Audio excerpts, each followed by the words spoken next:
Thank you for taking the time to serve as judge for this Enactus competition. Your role is an important part of the competition process, as your evaluation will help decide which teams most effectively fulfilled the Enactus judging criterion. During this video, we'll review what you will see in the competition rooms and the criterion you'll use to judge the teams. We'll talk about the judging tools that have been designed to assist you in evaluating the teams, and we will review the decision-making and voting process. Throughout the video, we'll provide you with some general notes and thoughts to help you in your role as judge. Thank you. And now here is Desi. Thank you. Hi, let's get started. We'll begin with the presentation structure that you will see today. Ready? Each competition room is called a league. While you will only be judging the teams in your league, all the teams in every league are subject to the same format and the same rules. Each team has a maximum presentation time of 25 minutes, including an annual report, a live audio-visual presentation, and a question and answer period. Following the team's introduction by the league coordinator, they will have exactly 3 minutes to hand out their annual report and set up their audio and visual equipment. The team cannot begin their presentation before the 3 minutes has expired. This also gives time for you to read their annual report and get familiar with their projects. Following the setup time, the team has up to 17 minutes for their audio-visual presentation. Please know, teams are not required to use the full 17 minutes, and there's no penalty for finishing early. When the presentation has concluded, there will be a 5-minute question and answer period, and that's when you will have an opportunity to ask brief questions of the team. During the Q&A time, please refrain from making lengthy statements or sharing too many praises of the team. Time is limited, and other judges may have questions, so please focus your remarks on asking concise or clarifying questions directly related to the team and its activities. Please know, in addition to their annual report, teams are invited to distribute a membership directory, also referred to as a team bio. However, they are not allowed to distribute any other materials to the judges. If a team chooses to display materials during their presentation, the judges are asked not to touch or keep the displayed materials. If you have questions about the presentation structure, please feel free to speak to the league coordinator or an Enactus staff member during the break.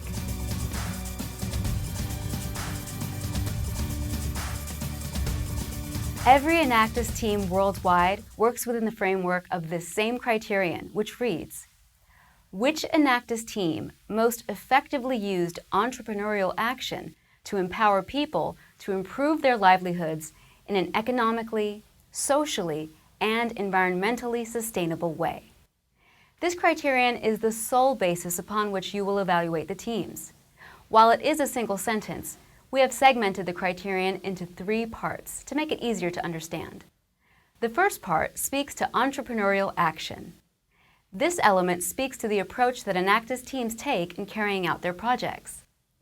Enactus defines entrepreneurial action as taking the opportunity to use sustainable business and sound economic practices to develop innovative business models based on risk, commitment, and a willingness to follow through. While there are many ways to address needs or problems, what distinguishes the Enactus approach is the belief that by applying sound business and economic concepts, we can create lasting solutions. It is important to note that entrepreneurial action does not mandate that a team launch a business or work solely with entrepreneurs. Using entrepreneurial action refers to the innovative or unique way in which the team addresses the need that they have identified for each of their projects. The second part of the criterion is empower people. Teams directly empower individuals when the project beneficiaries take the skills and knowledge they learn during the initial stages of the project and implement them in their lives. A collaborative approach is key when working with the target audiences to ensure long-term empowerment solutions. The third part of the criterion addresses improving livelihoods. While the first 2 parts of the criterion speak to the process that teams take in their projects, improving livelihoods speaks to the outcomes. A livelihood is the means and activities involved in sustaining an individual's life. Livelihoods are fueled by what are known as livelihood assets. There are 5 categories of livelihood assets. Financial assets, the financial resources available to an individual, such as income from a job or access to financial services. Social assets, involving participation in networks, communities, and relationships. Natural assets, the natural resources available to an individual, such as air, water, or land. Physical assets, basic infrastructure and goods, such as shelter, transportation, water supply, sanitation, or energy. Human assets, the skills, knowledge, and ability to work needed to pursue desired outcomes. Livelihood strategies are the methods and processes used to transform those livelihood assets into outcomes. Successful Enactus projects investigate the livelihood assets and strategies currently being used by the target audience during the initial needs assessment. Teams should then work with the target audience to take an entrepreneurial approach to improve the current strategies or develop new, sustainable strategies. Livelihood outcomes are the positive changes the project beneficiaries experience during or after participating in Enactus projects. Livelihood outcomes are not always income-based. Positive livelihood outcomes may be better health, less vulnerability, environmentally sustainable use of natural resources, or food security. In order to understand and evaluate the current livelihood assets, strategies, and desired outcomes, the team must conduct a needs assessment with the target audience before they begin the project. A needs assessment requires communication, understanding, and challenging long-standing assumptions about what outcomes people need. Teams should communicate to you what they learned from their needs assessment and how they took that information into account when designing the project.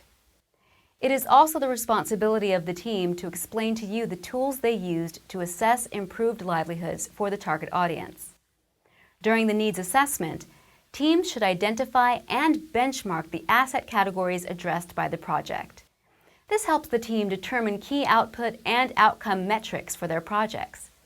Teams may then use these asset categories and outcomes to tell the story of how they used entrepreneurial action to empower people.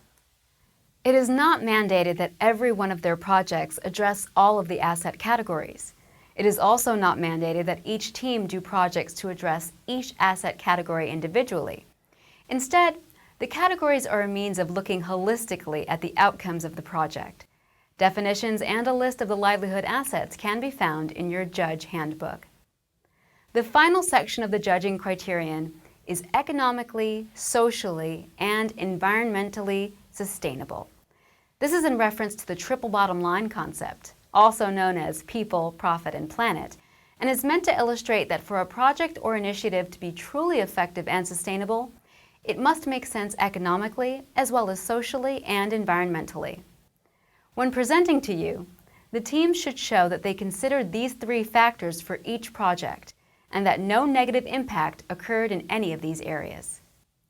Before we review the judging tools, there are a few supporting thoughts that we want to provide you with that should assist you during the judging process. First, let's talk about evaluating the outcome of the team's projects. While some teams may present the results of pre- and post-tests or surveys from their projects, we are asking you to look for results beyond just outputs. If, for example, the results of a survey prove positive change in the target audience's knowledge or skill set, then the question you might ask is, what then? How did these people apply that knowledge to improve their livelihoods? And how was the team able to measure this effectively? The team should demonstrate concrete outcomes and empowerment, not just outputs, were achieved by their target audience for each of their projects. With that understanding in place, there are a few additional points that are important for you as you make your analysis of the teams. Some teams will have projects with multiple phases that might even take place over multiple years. It is important that each team clearly communicate results from the current academic year, not just on ideas, plans, or previous results. Projects that clearly demonstrate improved livelihoods should be evaluated significantly higher than those whose full impact has yet to materialize. It is not uncommon for teams to collaborate with other organizations on projects. It is very important that the team clearly define who they collaborated with and what the team role and contributions were. Teams should clearly report to you the degree of impact they can legitimately and fairly take credit for. Teams are not required to conduct international projects, although it may be impressive to see that some teams are able to impact those outside their home country. International activity should not automatically warrant the team additional credit in your evaluation. Your focus should always be on the relevance, depth, and meaningful impact of the project, regardless of it being international or in the team's home country. And finally, we strongly encourage you to seek clarification during the question and answer session if you feel any aspects of the team's projects, partnerships, and/or outcomes are not clearly defined in their annual report or live presentation.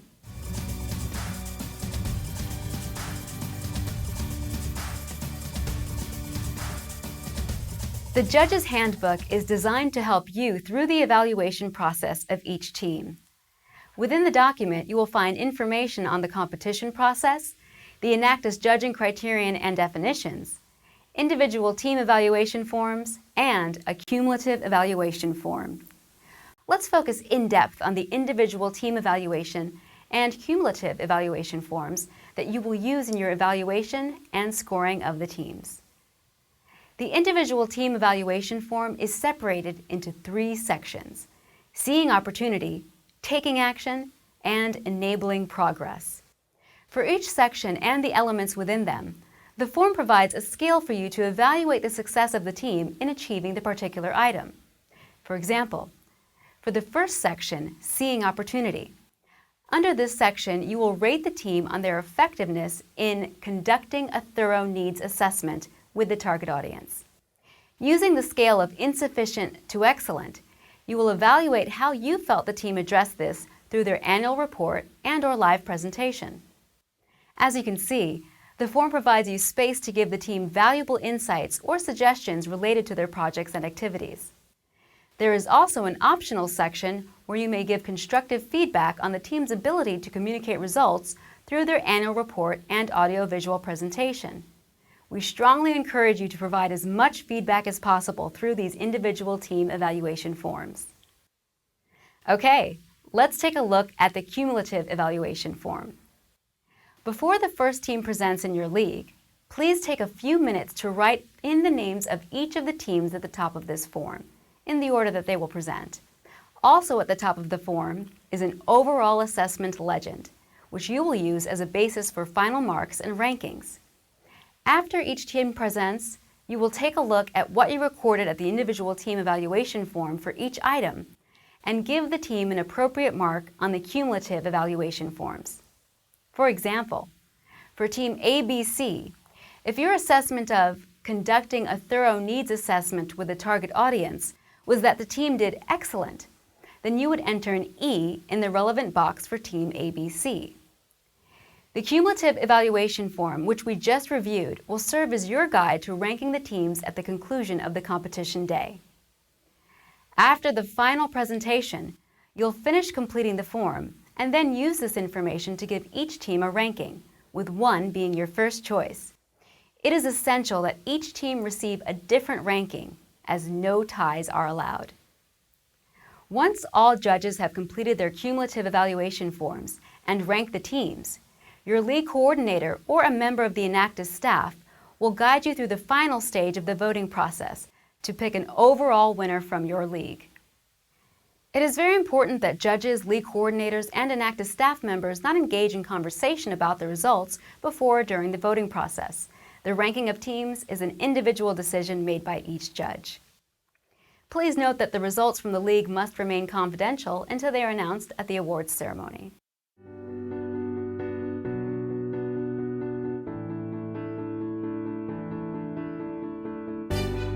So, we have covered the presentation structure, judging criterion, judging tools, and voting process. And hopefully you are now feeling very comfortable with the role you will play as a judge of an Enactus competition. Just one final thought for you as you prepare to serve as a judge. You'll most certainly see some teams today with very sophisticated presentations that use the latest in print and electronic technology. While presentation excellence and creativity is encouraged, it is your responsibility as a judge to look past it. And just remember, your sole evaluation as a judge is simply which Enactus team most effectively used entrepreneurial action to empower people to improve their livelihoods in an economically, socially, and environmentally sustainable way. We're grateful for your time to serve as judge. I will turn it back over to the Enactus representative leading this orientation for a few details about the day. So, thanks again. I hope you enjoy your experience.